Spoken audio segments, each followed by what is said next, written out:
Shalom Adonai, irmãos. Graça, paz do Senhor Jesus. Paz do Senhor.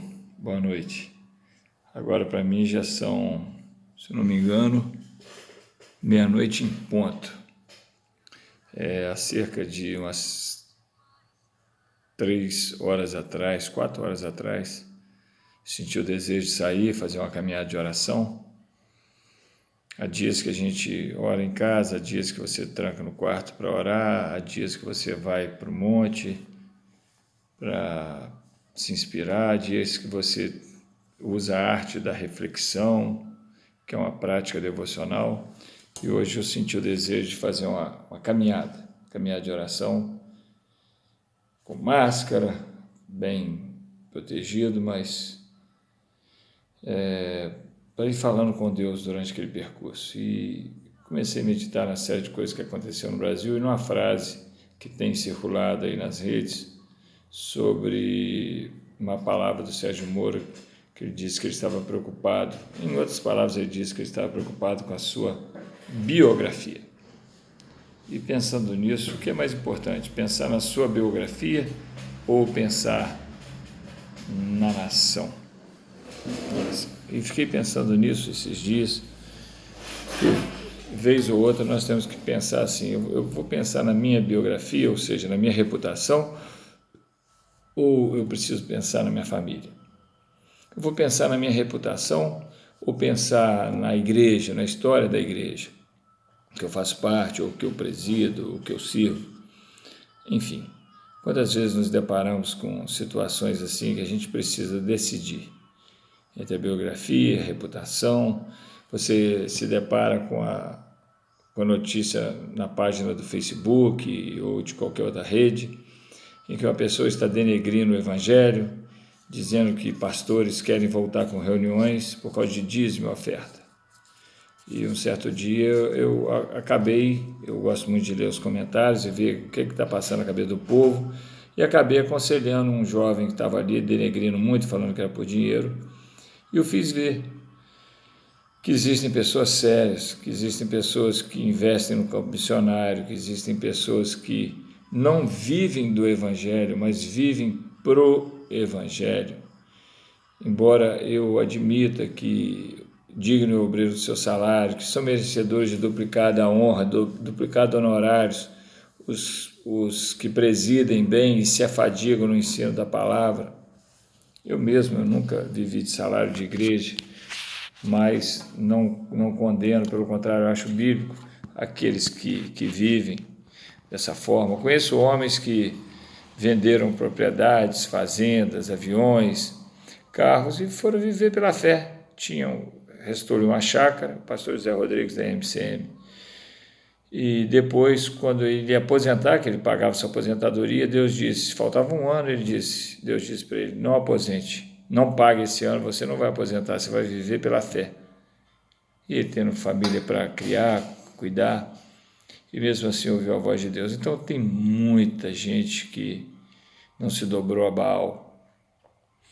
E algumas pessoas viram aqueles comentários que eu fiz ali e disseram, que bonito, pastor, uma pessoa de um cargo tão digno se envolvendo nessas coisas. E minha resposta naquele momento, que a gente poderia deixar passar em branco, foi, é por amor, por amor. Há momentos que você não tem que pensar em reputação, título, cargo. Lógico que a gente não vive discutindo essas coisas, mas naquele caso, por amor. E quando eu fui ver o perfil daquela pessoa, uma pessoa que já foi ferida, machucada, em igrejas neopentecostais, como Universal e outras, muito ferida, então todo o seu perfil era denegrindo essa igreja grande. Pessoa ferida. E no final ele começou a responder minhas ponderações e começou a dizer, não, então se o Senhor, mudou totalmente, se o Senhor vive assim, se o Senhor conhece quem vive assim, então que faça isso, mas existem os ladrões. Mas comigo ele agiu com respeito. Pessoa lá do Maranhão e não me conhece, nunca me viu, é o primeiro contato ali. Então, por amor, às vezes a gente arrisca a questão de reputação e biografia, né, que é o caso do Sérgio Moro. mas isso não quer dizer que a gente vai viver contendendo, brigando. Muito bem, pensando nisso tudo, eu cheguei em casa rapidamente após o banho e comecei a ler o livro de Esther todo. Eu já tenho 2 Bíblias aqui que eu leio uma e às vezes outra ao mesmo tempo, e a gente vai lendo. E comecei a ler o livro de Esther todo e estudar cada detalhe.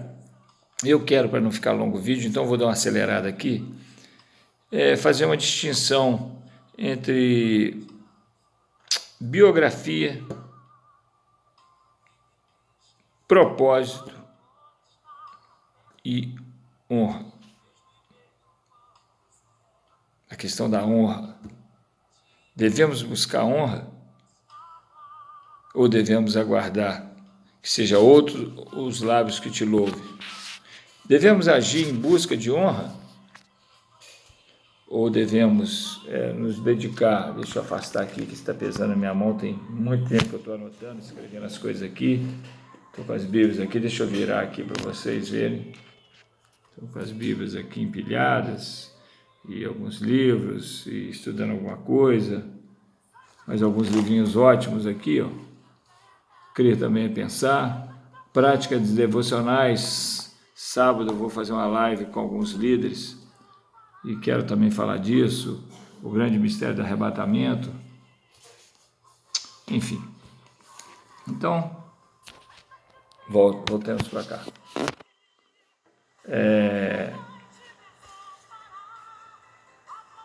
Deixa eu baixar aqui também.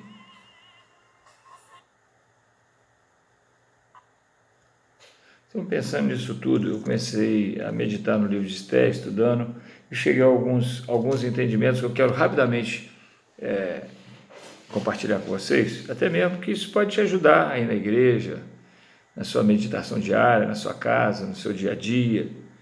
O livro de Esther é um livro nacionalista, é um livro que trata de intrigas palacianas, é um livro que trata de detalhes, de disputas, egos inflados, inchados. Não há o nome de Deus nesse livro, a gente não entende por quê, mas você percebe Deus ali através de alguns atributos: providência e soberania. A providência e a soberania atuam o tempo todo. Então, Deus ninguém explica. A gente sabe sobre Deus, porque Deus é invisível, através dos seus atributos. E a providência e a soberania permeiam o livro de Esther, do início ao fim. E eu fui só até o 5º capítulo, não quis entrar mais fundo nisso, mas alguns personagens desse livro destacam, e vai ser bom você estudar esse livro a partir dessa abordagem. Já estou aqui com quase 8 minutos. Enfim, o primeiro deles é o rei Assuero. Esse nome, Assuero, em persa, significa o rei, leão. Então eu chamo ele aqui de o Rei Leão. Ele tem tanto poder, ele tem tanta conquista, 127 províncias, a partir da Índia, e da Pérsia até a Índia. Esse homem conquistou muito, seu reino é muito grande, e ele é um homem assim, como não poderia deixar de ser. Tudo dele é ouro, prata. Ele deu um banquete que durou muitos e muitos meses, e as pessoas bebiam vinho em copos de ouro, porque prata já não tinha valor no seu reino, tudo era de linhos, banquetes, tudo. E o Rei Leão estava ali no auge da sua festa, uma semana para todos, um grande banquete, e sua mulher, Vasti. Vasti significa belíssima, beleza em excesso. Vasti também deu um banquete. Vasti é outra também que não percebe o tempo no qual ela está inserida.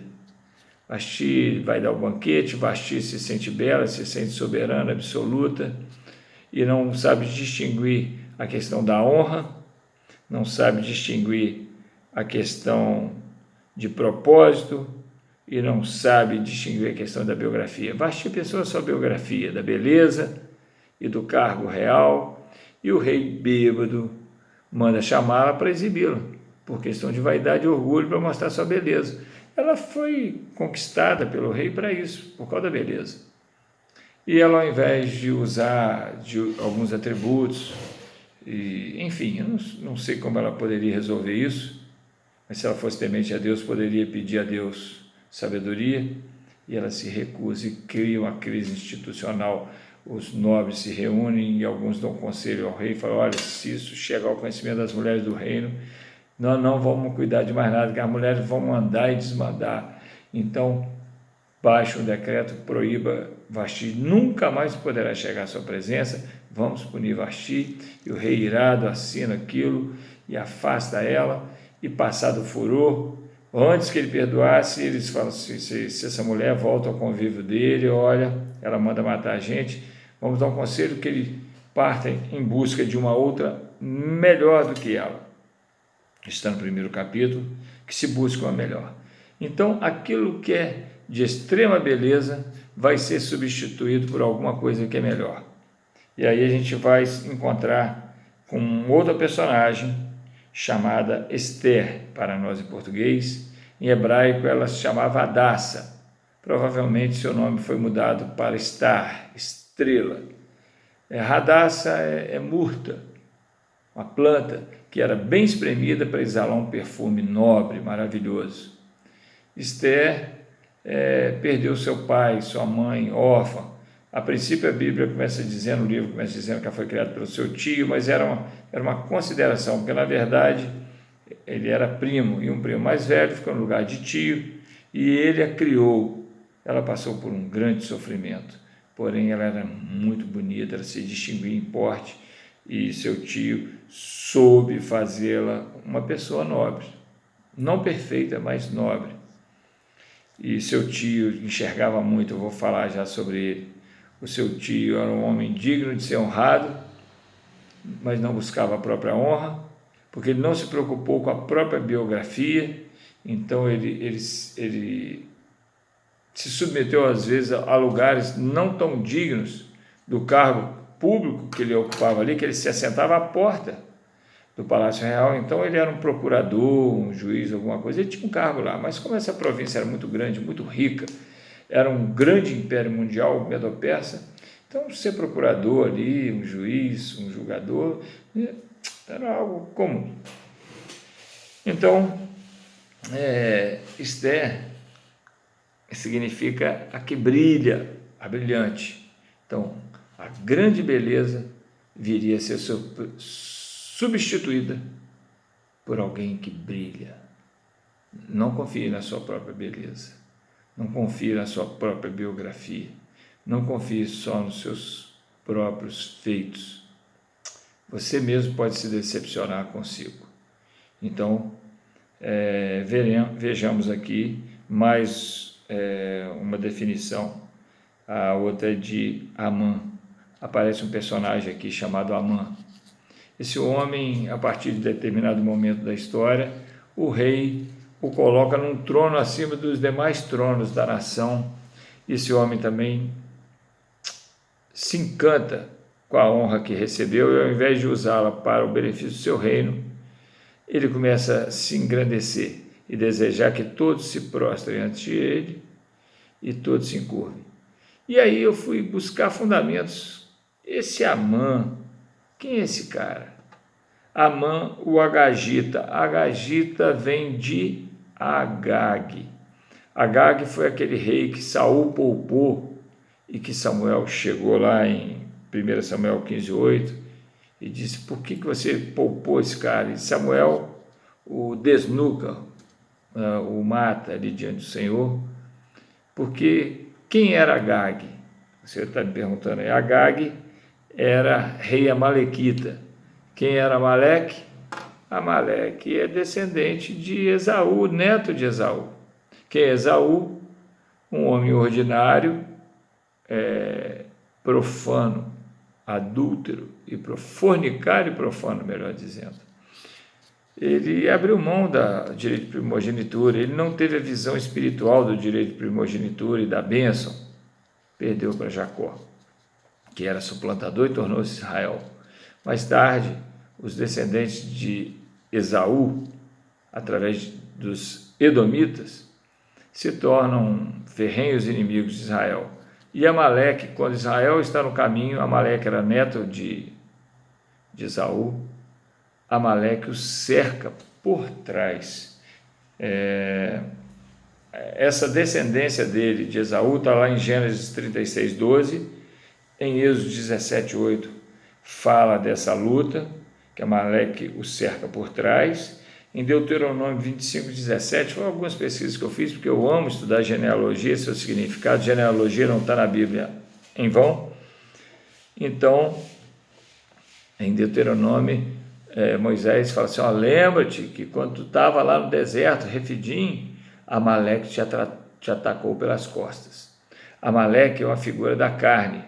A carne é aquilo que está nas nossas costas. Nascemos de novo, temos em nós um espírito nascido de novo, que é nascido de Deus, o maligno não lhe toca. O nosso espírito veio a ser templo do Espírito Santo, habitação do Espírito Santo, e a partir que ele deve governar a nossa alma e o nosso corpo.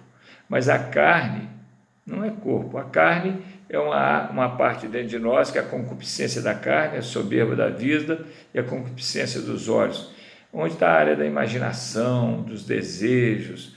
A carne é esse desejo ruim dentro de nós. Isso não se converte, não se converte. Jesus vai nos dar um novo corpo. O nosso ser, nossa alma, o Senhor pagou o preço por ela para restaurá-la. E nós recebemos um novo espírito. Então, a carne é aquilo que Paulo falou, quem me livrará do corpo dessa morte? Era um defunto amarrado no sujeito que ia ser supliciado. Então, ficava aquele defunto ali apodrecendo nas costas de quem estava sendo torturado, e ele viria morrer com um defunto nas costas dele. Imagina a quantidade de bichos, de fedor de um morto amarrado nele. A carne é isso, esse defunto morto agarrado nas nossas costas, ela ataca pelas costas. E ela atacou Israel pelas costas. Enquanto Moisés tinha sua mão levantada, Israel prevalecia, porque ela atacou pelas costas. A mão de Moisés pesada baixava, e então Israel começava a perder a batalha. A carne começava a vencer, Amaleque começava a vencer. Então U e Arão seguraram as mãos de Moisés, e Moisés, então ali segurando o cajado da vitória. Alguns dizem que era o marido de Miriam, mas isso é a tradição que diz. Mas enfim, era um homem chegado a Moisés, e por fim Israel prevaleceu, e Deus disse que em ocasião própria Amaleque teria que ser varrido. Então, nos dias de Saul, Amaleque precisava ser varrido, e ele poupou Agag, e é desse Agag que descende Amã, o Agagita. Tudo indica que é isso aí que eu estou lhe falando. Então, esse Amã, um sujeito soberbo que quer atacar o tempo todo, e ele percebe que um outro homem chamado Mordecai, quando ele passa, esse juiz Mordecai, esse procurador, não se inclina e não se prostra. Ele, irado, ele diz assim, não estou satisfeito só com a punição de Agag, eu quero que o povo dele seja exterminado. Quem estava por trás disso, nós sabemos. Quem é que odeia o povo judeu, deseja a morte do povo judeu do início ao fim? É Satanás. Sabe que o povo judeu tem o DNA do Messias, mas todas as vezes que se ataca o DNA do Messias, o Senhor envia seus exércitos, ele entra em ação. Não se pode tocar o DNA do Messias por causa da profecia dada a Eva, da semente da mulher nascerá um que esmagará a cabeça da serpente. Então, várias predições na Bíblia sobre isso. Enfim, então temos aí Mordecai. Mordecai significa o servidor do Deus da guerra, ou o servidor da guerra. Havia um Deus chamado Marduk, um Deus com D minúsculo, que era o Senhor da guerra, e Mordecai é um nome ali persa, aquele que serve ao Senhor da guerra. E Mordecai, ele não se inclina. Amã, com essa soberba carnal, quer que as pessoas se inclinem para ele, o venerem.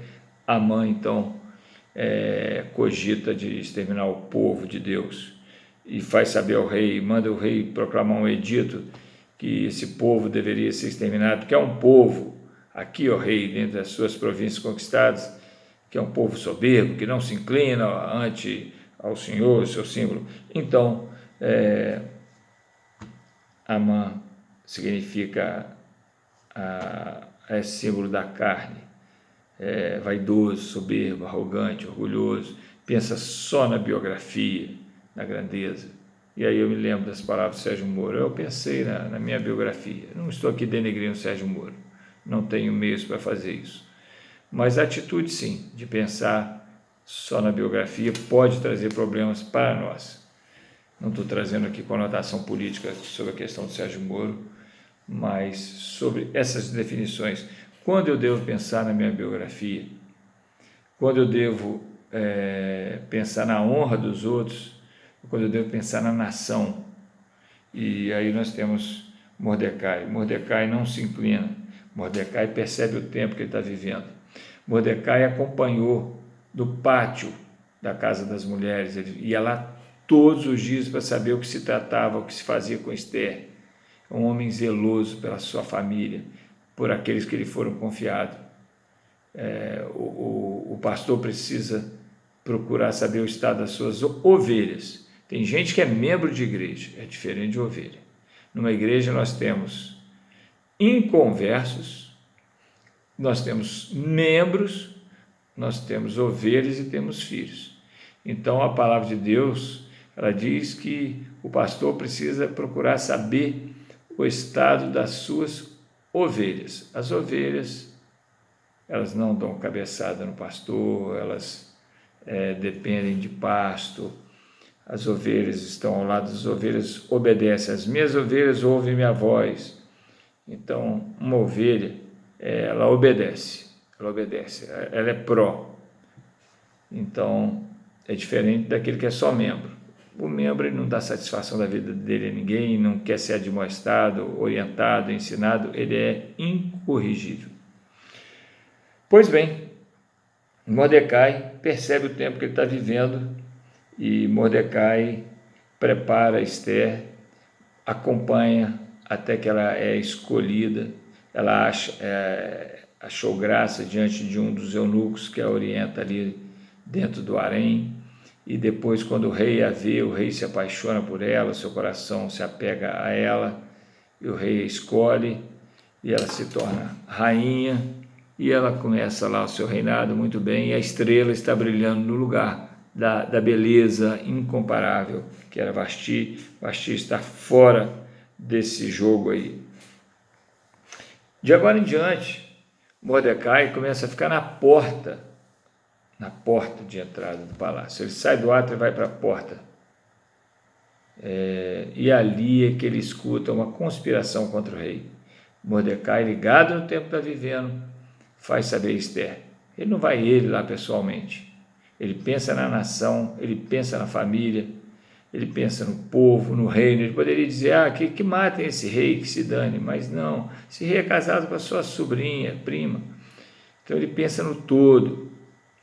E aí Esther passa a informação, descobre que havia conspiração, os conspiradores dos eunucos são enforcados, registra-se o que Mordecai fez no livro, mas ele não ganhou nada com isso. E ele também não está muito preocupado com isso. Então, amados, Mordecai continua a vida. Mas, olha, é importante a gente ir para a porta. Não ficarmos só do lado de fora, não. A porta fala do Senhor Jesus. A porta fala de ter contato com o Senhor Jesus, direto com Ele, para recebermos as revelações. Então,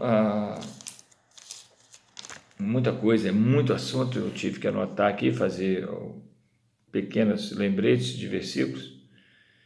Eu já falei sobre o Rei Leão, Assuero, a belíssima Vasti, mas que não sabia do tempo que vivia, então a beleza perde para aquela que brilha. Nós ouvimos que o Rei Leão ele tinha tanto poder, tanta conquista, mas também não distinguia o tempo, e ele é enganado pelas coisas que acontecem na corte, no palácio, ele é o tempo todo manipulável, Falamos de Amã, o Agagita, descendente de Esaú, pelo seu neto Amaleque, que é figura da carne, que ataca por trás. Falamos das passagens bíblicas. Falamos de Mordecai, o servidor da guerra. E esse homem vai para a porta, e lá ele recebe essas revelações que são registradas no livro. Falamos de Esther, que Adassa significa murta, que era espremida para exalar um bom perfume, mas agora ela é estrela que brilha lá no palácio. Dito isto, nós vemos que o Rei Leão, apesar do poder, não conhece os bastidores do reino. Vasti, apesar da posição, pensa só na sua reputação, na sua biografia, e ela não atende a um chamado egoísta de um rei que já está para lá de Marrakech, bem alto no vinho. Ela vê esse pedido egoísta, mas ela não teve habilidade para tratar isso, e Vasti recusa, cria uma crise institucional, já falamos isso, põe o reino em polvorosa, líderes começam a reunir todo dia, Senado, Câmara, STF, recursos, lógico que eu estou contextualizando, e ela é substituída por uma melhor, pela brilhante, e agora Mordecai está percebendo os bastidores, e com a ascensão de Amã ele não se curva. Esse amalequita furioso planeja destruir o povo de Deus, estou repetindo tudo, mas Mordecai é um homem honrado, já tinha salvado o reino uma vez. Mordecai é figura do Salvador. Nunca vi assim gente abordar esse tema nesse sentido, mas eu percebo que ele salvou o reino, o rei Leão uma vez, e por não pensar só nele, ele também, agora ele vai salvar os seus. Ele salvou sua prima lá atrás, quando ela virou órfã. Depois ele aconselhou-a bem, mas dessa vez ele é avisado de que Amã ficou tão irado e procurou o rei, fez fofoca com o rei baixou um decreto permitindo que em todo o seu reino os judeus pudessem ser executados. E Amã vai fazer Esther saber isso, a brilhante saber isso. E aí que entra o problema. Esther quase cai na mesma tentação que todo esse reino caía, de pensar em biografia. Esther diz, olha, o reino me procura 30 dias, é um tempo longo, eu estou aqui na minha casa, e sabe-se que se alguém procurar o reino, sem o rei chamar, morre, a não ser que ele estenda o cetro. Mas Mardoqueu percebe o tempo e diz, Esther, e você acha que só por você ser rainha você vai ser poupada? O decreto do rei vai valer e você vai perder sua vida e vai perder uma grande oportunidade. Então Esther pensou, pediu 3 dias de jejum, de dia e de noite, levou suas concubinas também a jejuarem, e depois desses 3 dias de jejum, ela toma uma decisão. E ela diz o seguinte, eu vou lá falar com o rei, e se eu perecer, pereci. Agora ela não pensa só na sua biografia, agora ela está pensando no reino. E Amã diz, quem sabe, Amã não, Mardoqueu, o Salvador, diz, quem sabe, Esther, não foi para isso que você foi constituído rainha, para salvar seu povo. Quem sabe não foi para isso? Está no livro de Esther 4:14, do 10 ao 14, trata dessas coisas, dessa conversa com Esther. Então, esse Salvador Mardoqueu, que significa, como eu já disse, o que serve a guerra, esse homem ele percebe o tempo, os bastidores do poder, todas as armações, todas as trapaças, sabe que Amã está preparando uma forca para ele, mas ele pensa em propósito de vida e diz, Esther, há um propósito para a sua vida superior à sua biografia.